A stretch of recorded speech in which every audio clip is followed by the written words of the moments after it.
I came home wearing my uniform and a smile I had saved for 5 long years. I stood outside the front door and whispered, I made it. My hands were shaking, not from fear, from hope. I pictured Mom crying. I pictured Olivia running into my arms. I pictured Ryan slapping my back and saying, You crazy soldier, you actually survived. I laughed under my breath. They're going to lose their minds. 5 years in the military. 5 years of sand, gunfire, and silence. I was 28 now.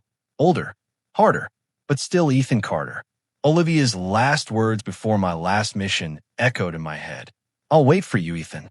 No matter what. I touched the chain around my neck and breathed in. Time to go home. The door was unlocked. That's new, I muttered.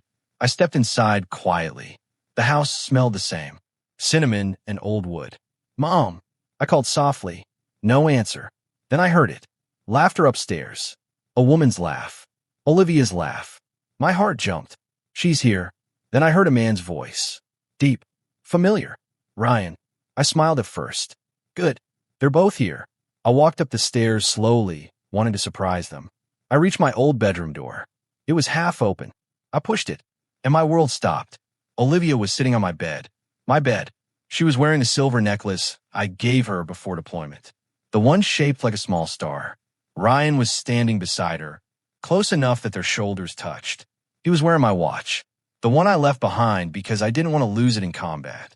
Olivia looked up first. Her face went pale. Ethan, she whispered. Ryan turned slowly. For a second, nobody moved. Then Olivia said the words that broke something inside me. Ethan, you weren't supposed to come back yet. I blinked. What? Ryan stepped forward. Bro, listen. Don't, I said quietly. Don't call me that right now. Olivia stood up. We thought you were dead. I asked. She swallowed. Missing. They said the mission went wrong. No contact. For months. So you replaced me? Ryan ran a hand through his hair. That's not what happened. It looks exactly like that, I said. You're in my room. You're wearing my watch. He glanced at his wrist like he just noticed it. Mom gave it to me. That wasn't hers to give. Olivia stepped closer to me. Ethan, please. You disappeared. No calls. No letters. Nothing. It was classified, I snapped.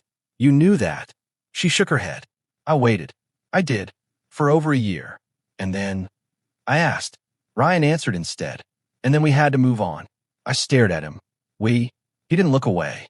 Mom was falling apart. The business was collapsing. Bills were stacking up. Someone had to step up. I had a plan, I said. You weren't here, he shot back. The words hit harder than any bullet. I looked around the room. My photos were gone. My trophies were gone. The wall was repainted. Where's my stuff? I asked quietly. Olivia hesitated. We packed it. It's in the attic. Packed it, I repeated. Ryan crossed his arms. You were declared missing in action, Ethan. We thought you weren't coming back. You thought, I said slowly, or you hoped. His jaw tightened. That's not fair. Fair. I laughed once. You're standing in my life. Olivia's voice trembled. I was drowning without you. Every night, I imagined you dying somewhere alone. I didn't die, I said. But we didn't know that, she cried. I looked at her hand. There was a ring on it. Not the one I gave her. A different one. I felt my chest tighten. Are you engaged? Silence. Ryan answered. Yes. The word echoed in my ears. To him, I asked. Olivia's eyes filled with tears. It just happened. It just happened, I repeated. You fell onto his finger. Don't be cruel, she whispered. Ryan stepped between us. Enough. You don't get to storm in here and act like we betrayed you. I don't, I said. You laughed, he said. I was deployed, and we were abandoned, he fired back. I stared at him. So you comforted my fiancé? He didn't answer. That's what stepping up means. I asked. Olivia covered her face. Stop. Please stop. I looked at Ryan again. What about the company? He straightened. I saved it. How? I took over. With Mark's help. Mark Benson? I asked. Yes. My best friend. I said. Ryan nodded. We kept it alive. In your name? I asked. There was a pause. Yes, he said finally. I laughed, but sounded broken. Of course. It was legal, he added quickly. Temporary at first. How generous. Mom's voice came from downstairs. Who's yelling? Footsteps rushed up the stairs. She appeared in the doorway and froze when she saw me. Her hand flew to her mouth. Ethan, I turned to her. Hi, Mom. She walked toward me slowly, like I was a ghost. She touched my face. You're real, she whispered. I am. She started crying and hugged me tight. For a second, I let myself feel safe. Then she pulled back and looked at Ryan and Olivia. You should have told us you were coming, she said softly. I stared at her. Told you. We thought. Her voice shook. We thought we lost you. So you gave my room away? I asked. She looked ashamed. It hurt too much to keep it the same. Ryan stepped in. Mom, you don't have to explain. I do, she said firmly. I stepped back. No, I get it. Olivia reached for my arm. Ethan, please. We never meant to hurt you. But you did, I said. Ryan exhaled sharply. What do you want from us? I looked at him. Really looked at him. He stood confident, comfortable, like this was normal. What do I want? I repeated. I want to know when my brother decided my life was available. He flinched. I want to know when my fiancé decided I was replaceable. Olivia started crying harder. Mom whispered, please, don't tear this family apart. I felt something cold settle inside me. I didn't tear anything, I said quietly. I just walked in. No one answered. I glanced around the room one more time. My bed, my desk, my life, except none of it felt mine anymore. Ryan cleared his throat. We can talk about this calmly. I looked at him and realized something that made my stomach drop. He wasn't acting guilty. He was acting like he belonged here, like I was the visitor. I stepped toward the door. Where are you going? Olivia asked. To see what else changed, I said. Ethan, Ryan warned. I paused and looked back at them. You didn't just move into my room, I said slowly. I pointed at the ring, at the watch, at the walls. You moved into my place. And as I walked down the stairs, one truth burned in my chest. Ryan wasn't just living in my house. He was living my life. I didn't sleep that night. I sat in the living room until sunrise, staring at the walls that used to hold my pictures. Ryan came downstairs first. We need to talk, he said. I'm listening, I replied. He crossed his arms. You're acting like we stole something. You did, I said. I protected everything you left behind. You should be thanking me.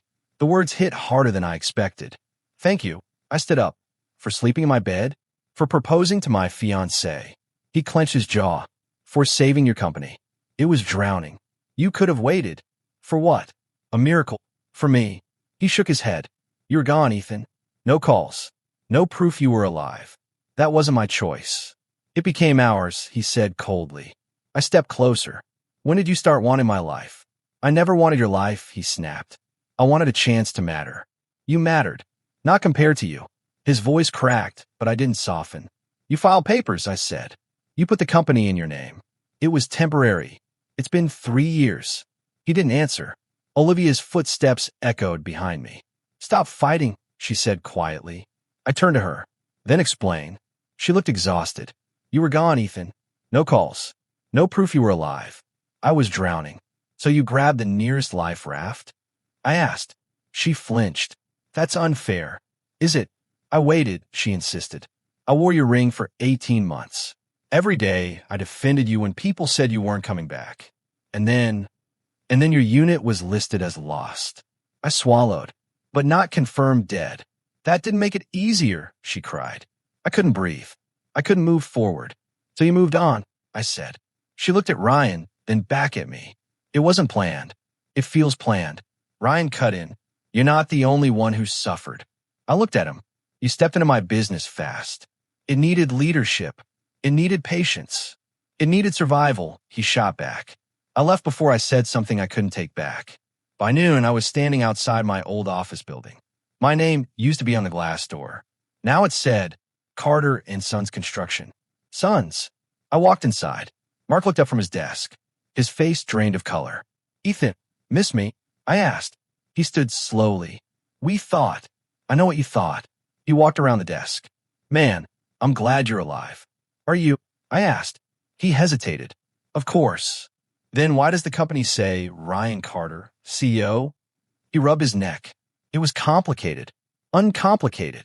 When you were declared missing in action, investors panicked, he said. We were about to lose contracts. So you handed it to my brother? We needed stability. In his name, it made things easier legally. For who? I asked. For the bank. I laughed without humor. What about loyalty? I did what I thought was right, he said. For you. For the company. For Ryan. He didn't answer. I walked past him in my old office. It wasn't mine anymore. The desk was different. The walls were gray instead of blue. My awards were gone. Ryan's photo with the team sat on the shelf. I picked it up. Since when do you smile like that? I muttered. Mark, follow me in. The company's doing better than ever. Congratulations, I said. You built something great. We built it, he corrected. Without me. He looked guilty. We had to move forward. I turned to him. You couldn't wait? For how long? As long as it took. He sighed. That's not how business works. I walked out before I punched something. Outside, I texted Daniel. Need legal advice. Urgent. He replied within minutes. Office. 1 hour. Daniel Reed hadn't changed. Same sharp eyes. Same calm voice. You look like hell, he said when I sat down. Thanks. I heard you were back. Clearly not everyone is surprised.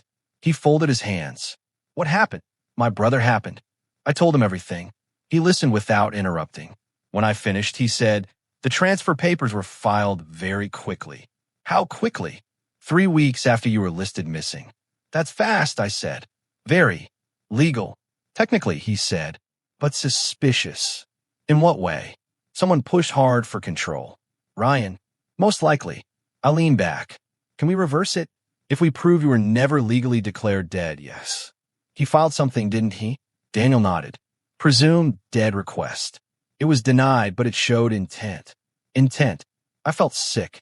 So he was preparing, I said. It appears that way. I left Daniel's office with a copy of the filings in my hand. 3 weeks. 3 weeks after I went missing. I drove to the construction site downtown. Sophie spotted me first. Her eyes widened. Ethan, still breathing, I said. She walked toward me slowly. I can't believe it. Believe it. She glanced around before lowering her voice. You shouldn't trust them. I figured that out. They didn't just step in, Ethan. They erased you. The words settled heavy in my chest. How? I asked. Your email was deleted. Your name removed from internal records. New branding. It was like you never existed. I felt cold. Why didn't you call me? We thought you were dead, she whispered. I nodded slowly. I'm sorry, she added. It's not your fault. I drove home in silence. At a red light, I opened Olivia's social media. There it was. A photo of her and Ryan smiling under fairy lights. Her caption read, Forever begins with you. The date was 6 months ago. I stared at the ring on her finger in the picture. Not mine. When I got back to the house, Ryan was in the kitchen. You're quiet, he said. I visited the office. He stiffened. And it's thriving. He nodded once. I told you. You replaced me well. That wasn't the goal. What was? To survive. I studied his face. You look comfortable, I said. I worked hard. With my name, I replied. He didn't deny it. Mom walked in. Please don't fight again. I looked at her gently. Did you know about the filing? Her hands trembled. Ryan said it was necessary. For what? To protect us. From me? I didn't say it out loud. Instead, I walked upstairs. I stood in front of the mirror. My uniform still fit. Metal still shined. But the man wearing it felt different. I touched the fabric and whispered to my reflection. Who am I if my own blood wanted me gone? I sat in my old office, staring at the empty desk, and tried to calm myself. Deep breaths, Ethan, I muttered. Observe. Don't explode. The temptation to yell, to throw something, to demand answers was gnawing at me. But I swallowed it. Daniel had advised patience. The more careful you are, the stronger your position, he said. I called Sophie Miller. Ethan. Her voice sounded nervous. I need help, I said. Access to company records. Everything since I left. Are you sure? Yes. Now. She hesitated, then agreed. An hour later, she handed me a stack of emails and financial statements. I scanned the numbers, the dates, the signatures. My stomach sank. These loans, they were taken in my name weeks after I went missing. I whispered. Sophie nodded. I warned you. They didn't just step in, Ethan. They erased you. Erased me. New contracts, new bank approvals, all without your knowledge. all in Ryan's favor. I sank into my chair. The betrayal ran deeper than I imagined. I remembered Ryan asking odd questions before I left for deployment. "Ethan, are you sure you packed all the office files?" "What files?" I had asked. Nothing, he replied too quickly. Now it made sense. I realized someone knew exactly where I would be and what I would leave behind. Someone tipped them off. My unit wasn't ambushed by chance. The suspicion burned inside me. I left the office and drove to the park where Olivia had agreed to meet me. "Ethan," she said as soon as I arrived, her voice trembling. "I didn't know about the documents. Ryan told me you signed everything before deployment. You believed him?" I asked, my voice low. She shook her head. I trusted him. "I can't believe I still love you," I said quietly. "And I hate myself for it." Tears streamed down her face. "I didn't mean for this." I held up my hand. "Don't." I left her there and went home. I needed answers elsewhere. I found my mother in the kitchen. She was making tea, hands trembling slightly. "Mom," I said softly, "did Ryan convince you?" She looked at me, eyes full of shame. He said you would never come back. That it was time to move on." "Time to move on?" I asked, voice barely audible. "So you let him take over?" "I didn't know what else to do."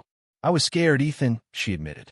Her words didn't excuse him, but they explained the cracks in the foundation. I spent the night with Daniel, going through more documents. "This is bad," he said finally. "Ryan filed a legal request declaring you presumed dead, weeks after you were reported missing." "Weeks?" I asked, disbelief in my voice. "Not months." "Yes, weeks." He was too prepared. "I see it now," I whispered, the anger and betrayal coiling in my chest. This wasn't an accident. He planned it. Every step. I left Daniel's office, silence swallowing the streets. Back home, I found my old phone tucked under some papers. I scrolled through old voicemails.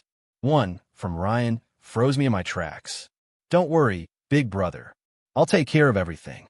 I sat down, the words looping in my mind. Everything clicked. He didn't just step in when I was gone. He planned to take everything. My room, my company, my life, my fiancée. I clenched my fists. I wanted to scream. I wanted to punch walls. I wanted to confront him with everything I'd found. But I didn't. Not yet. Instead, I listened to the voicemail again. "I'll take care of everything." Now I understood. He had meant it literally. And I realized something else. My fight was only beginning. I stared at my reflection in the window. Uniform crisp, metal shining, heart heavy. The man I used to trust most had betrayed me. And now I knew exactly who I was facing. I whispered to myself, almost like a vow, "Ryan, I'll take it all back." The betrayal had become a map. I just had to follow it carefully. I leaned back, letting the silence fill the room, the weight of truth pressing down. For the first time, I understood how calculated his betrayal had been. And I knew one thing for certain. I wasn't done yet. I picked up the voicemail one more time, letting his words sink in. "I'll take care of everything." Yes, Ryan. I understood now. Everything he thought he had taken, I would take back. And I would do it on my terms. For the first time in years, I felt the power of clarity. Not anger, not revenge. Clarity. I stood in the quiet room, staring out the window at the city I once ruled. Ryan had planned to erase me, but he hadn't counted on me surviving, and I would make sure he never did it again. I touched the chain of my medal, feeling its weight. He might have taken my life, but he hasn't taken me. I let that thought settle, sharp and cold. Ryan didn't just step in my life. He had tried to own it, and now I understood exactly how to reclaim it. The truth beneath the surface was ugly, but was mine to face, and I was ready. I leaned back in my chair and whispered to myself, "This isn't loud. It's slow, patient." Daniel had told me patience was the weapon I didn't know I had. "Move carefully, Ethan," he said. "Loud revenge is easy to stop. Quiet revenge lasts." I filed the legal motion restoring my identity and ownership rights. It felt good to hold the documents in my hand, even if the fight was just beginning. Mark Benson was first. I walked into his office without knocking. "Ethan," he said nervously. "You look tense," I replied, sitting down. I didn't." "You didn't what?" I asked. He swallowed. "Ryan pressured me. He said, 'Ethan's not coming back.' We can build something bigger without him. I nodded slowly. And you believed him? I was scared. I didn't want to lose my job, he admitted. So you chose him over me? I thought it was best for the company, he stammered. For him, I muttered. He looked down, shame written all over his face. I never meant to hurt you. Intentions don't erase reality, I said, standing. You're going to cooperate. Fully. The next week, audits revealed illegal fund transfers. Loans taken without approval, contracts signed in my name, hidden accounts. The chaos had a rhythm. Karma unfolding quietly. I watched from distance as the first wave hit. The bank froze company accounts. Investors demanded explanations. Clients pulled back. Panic rippled across the office Ryan had claimed as his own. I felt a strange calm watching it happen. Then Olivia came to me. I need to see him, she said. What? Ryan. I need answers. I followed her to the office. Ryan was leaning against his desk, looking smug, until Olivia stepped in. Did you know he was alive when you filed the papers? She asked sharply. Ryan froze. His eyes darted to me, then back to Olivia. He didn't answer. I felt my heart tighten. That silence was worse than any confession. Answer her, I said quietly. Ryan shook his head. I can't. You can, I interrupted. You just don't want to. Olivia's voice shook. I trusted you. You betrayed everything, I said. Investigator after investigator came to our home. They asked my mother about signatures on documents, about meetings she'd attended. She broke down, crying openly. I didn't know what else to do.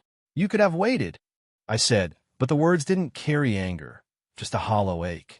Ryan watched, silent. Fear finally flickered across his face. The confident mask slipping. I can't believe you're actually back, he muttered under his breath. You should have thought about that before, I replied. Over the next few days, the power shift became undeniable. Ryan lost control publicly. Lawsuits, audits, investigations. I regained my name legally. I regained my identity. Yet emotionally, the wound was raw. I walked past him one morning in the office. He glanced at me, jaw tight. You always had everything, he yelled suddenly. I was tired of being second. I stopped, stared at him. And that's it, I said quietly. That's why you did all of this. He shook his head, silent. Jealousy, I muttered. It's always been jealousy. He couldn't deny it. The truth was in his eyes, and for once, I didn't need proof. I felt a strange mix of relief and sorrow. Relief that I had clarity. Sorrow that my own blood could do this to me. Do you feel better now? I asked softly. Ryan's shoulders slumped. He looked smaller somehow. Defeated. You think you've won, he said bitterly. I haven't won, I replied. I've just started taking back what's mine. My mother came up behind me. She reached out. Ethan, I nodded without turning. Words weren't necessary. She understood. I walked past Ryan and out to the balcony. The city stretched below, alive and oblivious to the collapse I had orchestrated quietly. I touched my metal, feeling the weight, and whispered, this is only the beginning. The jealousy, the betrayal, the anger, they all made sense now. And now, I knew exactly how to win. I turned back inside, ready to face Ryan, ready to reclaim everything, patient but unstoppable. This slow collapse was not cruelty, it was justice. And it had only just begun. I woke to the sound of my phone buzzing. Daniel's name flashed across the screen. Ethan, he said the moment I answered. It's done. Ryan's been charged. I closed my eyes. Fraud? Identity manipulation?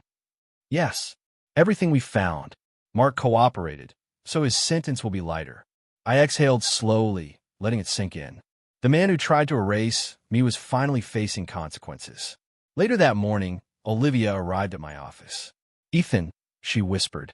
I didn't respond immediately. I let her wait. I never stopped loving you, she said, her eyes glistening. I stared at her. I felt the old pull, the ache in my chest. But I also felt clarity. You should have, I said quietly. She blinked. I made mistakes. More than mistakes, I said. You replaced me. You moved on. You thought I was gone forever. Her lips trembled. I was scared. I still love you. I shook my head. And yet, I can't trust that love. Not fully. She swallowed hard. You don't forgive me? I forgive you for your fear, I said, but I can't go back to the way things were. I've moved past needing you to define me. Her shoulders slumped. So this is it? Yes. I spoke gently but firmly. This is it. She looked at me one last time. I hope you find happiness. I will, I replied. And I hope you do too. She left. The silence that followed wasn't empty. It was peaceful. I turned to the files Daniel had left. Company restructuring, legal approvals, employee reassignments. I could rebuild. I called Sophie into my office. Ethan, she said hesitantly. I want you to become operations manager, I said. Her eyes widened. Are you sure? Yes. You stayed loyal when it mattered most. You deserve this. She smiled softly. Thank you. I looked at the city through the window. This was my life to rebuild, brick by brick, and I wasn't rushing. Mom came in shortly after. Ethan, she whispered, tears in her eyes. I gestured for her to sit. She did, voice shaking. I'm so sorry. I should have waited, trusted, believed in you. I know, Mom, I said quietly. I know what happened, and I'm not angry anymore. I just want us to heal. She nodded, wiping her tears. I will. I promise. Days later, Ryan requested a visit before his court hearing. I didn't expect him, but when he walked in, he looked smaller somehow, humbled. I just wanted to matter, he said quietly, almost pleading. I studied him. The man who stole from me, betrayed me, and tried to replace me. You mattered, I said calmly. You just chose the wrong way to prove it. He looked down, silent. I didn't need to add more. He knew. I returned to my office, to the work I had left unfinished. The company, my employees, my responsibilities. Daniel stopped by. You okay? Yes, I said. Better than okay. I'm ready to rebuild on my terms. Sophie smiled from across the room. The energy felt right. Loyal hands, capable minds. I wasn't alone anymore. Even Olivia's departure didn't sting. The quiet sense of peace outweighed the old ache. Revenge was no longer a fire. It was a calm tide. I went to my mother's side one evening. We sat in silence, watching the sun set over the city skyline. Words weren't necessary. Healing didn't need dialogue. Presence was enough. I stood at my balcony later, uniform crisp, metal shining under the fading light. I touched the chain of my medal, feeling its weight and meaning differently now. They could take my house. They could take my fiancé. They could take my business. But they could never take who I am. I looked at my reflection in the glass. The man staring back was stronger, quieter, unshakable. I whispered to myself, almost as a vow. I came home in uniform and found my brother living my life. But in the end, I built a better one. The city hummed below me. I felt alive, whole, victorious, not in anger, but in transformation. And for the first time in years, I smiled freely, knowing I was finally home, truly myself.